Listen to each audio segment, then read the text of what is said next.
Season 2 is coming, and before the first frame even drops, there are already breadcrumbs buried inside everything we have seen so far.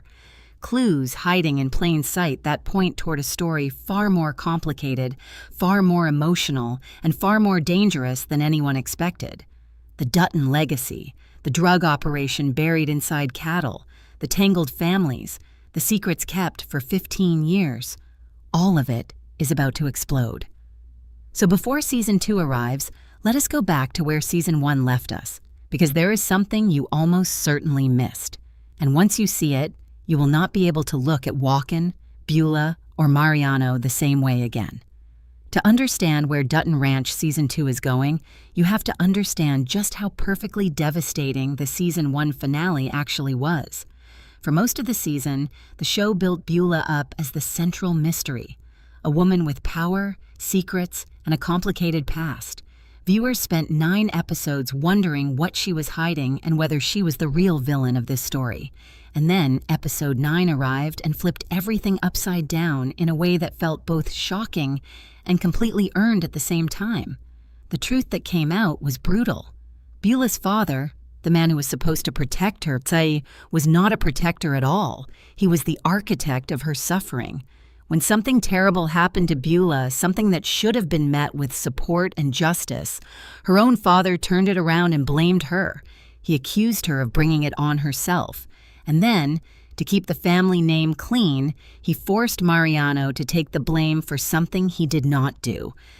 Think about what that means for a moment. A man was made to carry the weight of a crime he did not commit. His entire life was rerouted because a powerful man decided his shame mattered more than the truth. Mariano agreed, or more accurately, he had no real choice in the matter, and he left. He left behind his son, Walken, with the family, took his wife, and fled to Mexico. He was trying to build something, anything, from the ruins of his life. But then his wife was killed, and just like that, Mariano had nothing left. No family, no home, no justice, just rage. That is the villain origin story the show quietly handed us in Season 1, and it is one of the most emotionally layered backstories the Yellowstone universe has ever produced. Because Mariano is not simply evil. He's a man who was destroyed by other people's decisions and then slowly became the very thing that destroyed him. 15 years ago, during a drought that threatened to swallow the Dutton Ranch whole, Mariano came back. Not with an olive branch, but with a deal. He offered Bula a lifeline, survival in exchange for participation, cattle crossing the border from Mexico to Texas, drugs hidden inside, an operation quiet enough to look like nothing and dangerous enough to ruin everything. Bula, desperate, with the ranch and its legacy teetering on the edge, said yes. And from that moment, the ranch's survival was built on a foundation of something that could collapse it entirely. But Bula never wanted to stay in it. Once her father was gone, she wanted out. She tried to pull away, and that is when she discovered that there is no clean exit from a deal like this. Mariano would not let go. Rob Will was circling. And now Walken, Mariano's own son, raised inside this family, was being pulled into the center of it all. By the end of Season 1, Mariano had asked Walken to do something unthinkable, kill Rob Will, his own brother, in everything but blood, so that control of the ranch would consolidate under Walken's hands and, by extension, under Mariano's reach. And then, Rob Will turned up dead. A bullet in his head, a black car driving away, and Walken crying alone inside another car. Season 1 ended right there, and the question it left hanging in the air is the question that is going to define every single episode of Season 2.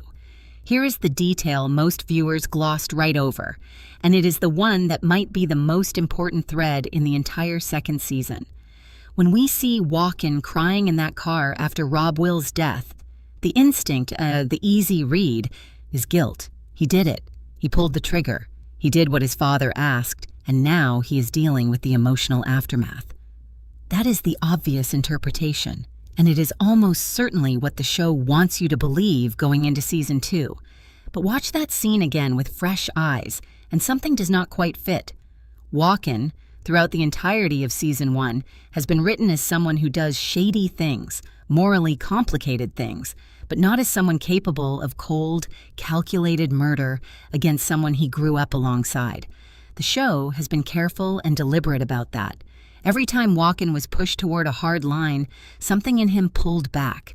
He has a softness. Not weakness, softness. He has always had a quiet, genuine care for Bula that has never been fully explained, and that care is not the emotional signature of a man willing to execute his brother on his father's orders. So consider this instead. What if Walken confronted Rob Will that night? Not to kill him, but to warn him, or to try to reason with him. What if, in that confrontation, Walken found he simply could not do it? Let him go, and then someone else, someone already in position, already watching, already with their own agenda, finish the job? And Walken, arriving after the fact, found his brother dead and sat in that car not in guilt, but in shock, in grief, in the overwhelm of adrenaline and fear and the sudden realization that events had moved beyond anything he could control. If that is true, then the black car driving away belongs to someone else entirely. Who? That is the hidden detail hiding inside the finale. Rob Will was not just connected to Mariano's drug operation. He was a problem for multiple people. And in a story this layered, with this many parties all working their own angles, the idea that only one person wanted Rob Will gone is probably naive. This also changes what Walken's silence means going forward. If he knows he did not kill Rob Will, but everyone around him believes he did, then his silence is not confession. It is strategy. He's letting the story stand because it gives him power. It makes Mariano think he is loyal and capable. It keeps Bula uncertain and at a distance. And it buys him time to figure out what he actually wants, which, if you have been paying attention all season, is probably not what Mariano wants at all. This is the hidden engine of Season 2, not the question of who killed Rob Will, though that will drive the plot. The real hidden detail is this. Walken may be the only person in this entire story who is playing every side at once, while secretly belonging to none of them. And that makes him the most dangerous and the most fascinating character heading into the new season.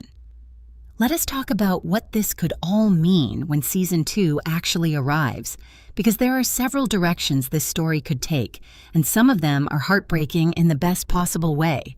The most emotionally loaded theory, the one that feels truest to the DNA of this show, goes something like this. Walken starts Season 2 carrying the weight of a reputation he did not earn. Everyone believes he killed Rob Will. Mariano believes it and is satisfied. His plan worked, or so he thinks. Bula believes it and keeps her distance, unsure whether to fear Walken or trust the part of her that has always sensed something different in him. And Walken, for now, lets it play out that way because he understands something Mariano does not. Information in this world is more valuable than violence. But this could mean that the longer Walken lets the lie stand, the deeper the trap becomes, not just for others, but for himself. Because the one person who might eventually figure out the truth is Bula. She is observant. She has survived this long by reading people, reading situations, reading the spaces between what people say and what they mean. And it is entirely possible that somewhere in Season 2, she starts to notice that the pieces do not quite add up, that Walken's behavior does not match what a man who just killed his brother would look like, that something is off.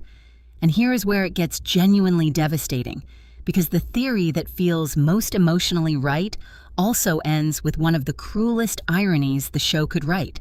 Picture this. Bula, having spent half the season trying to protect herself from Walken, finally decides to act. She has had enough.